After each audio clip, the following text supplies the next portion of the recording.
In this video, we'll learn about the eczema itch. As anyone suffering from eczema knows, the constant and unabated itching is the most difficult to endure. While the dry patches may appear unsightly, the itching can become unbearable. To conquer the itch, it's important to know what happens to the skin during an eczema flare-up. It's a fact that everyone with eczema suffers from incessant itching. There is no eczema without itching. In extreme cases, the agony can persist all day and all night with little or no relief. Of course, scratching always leads to more itching. The itch begins when nerve fibers located in the top epidermis are triggered. The triggers can be dry skin, allergies, or emotional stress. When triggered by drying skin, the nerves become alarmed and send an itch message to the brain. The brain is always ready and eager to respond to a cry for help. When it receives the itch message, it immediately sends an order to scratch. This is done on a subconscious level. Since you actually never consciously told yourself to scratch, telling yourself to stop scratching doesn't work. The epidermis, or the skin's top layer, is constantly changing. New skin cells are always being produced. Normal skin is protected by barriers in the epidermis that shields the skin from the itch stimuli that makes it feel dry. Or, put another way, these barriers help the skin retain natural moisture. Skin suffering from eczema lacks that protection. The skin is unable to hold moisture and becomes drier faster. This causes skin cells to shrink and let irritants into the body. This can happen anytime, but it seems to occur most frequently at night when the body is at rest. This accounts for why much of the itching becomes intensified at night. Every fiber of your being just wants to scratch. Our brain is always at work. It can waken us from a deep sleep with its order to scratch. The scratching feels extremely good and brings some needed relief. As a result, the brain thinks it has done its job in looking out for our general welfare. It rewards our scratching by temporarily lessening the itch.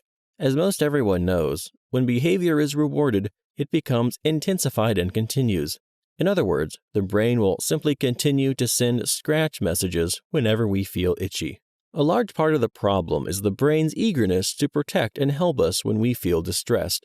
When it senses that something is wrong with the skin, it expands the red blood cells to allow immune cells to enter the fray and protect the skin from invaders. It's these enlarged red blood cells that cause the redness and inflammation of eczema.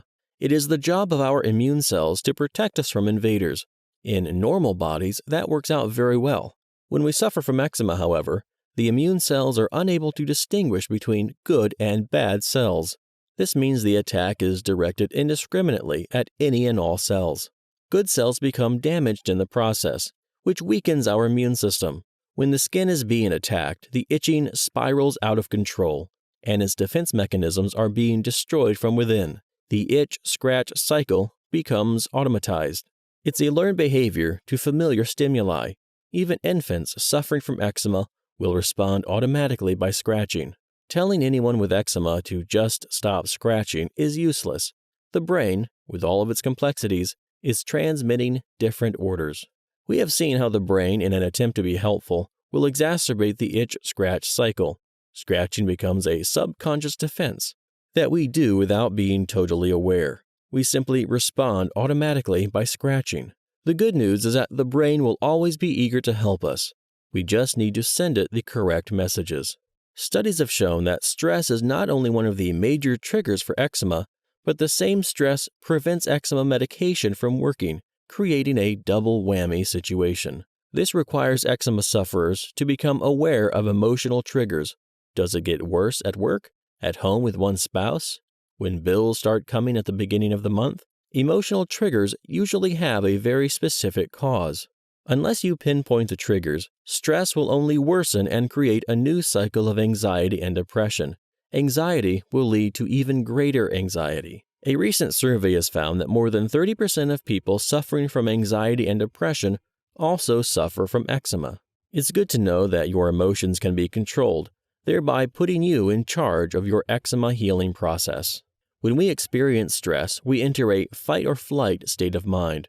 This causes the body to increase stress hormones, but these hormones can attack the immune system and cause the skin to become inflamed. Stress cannot be entirely eliminated from our lives, and the lack of stress won't totally get rid of eczema. but identifying and eliminating stress will go a long way in making eczema less painful. There is no cure for eczema. You can, however, rid yourself of most of the symptoms. Being proactive begins when you pay attention to your emotions.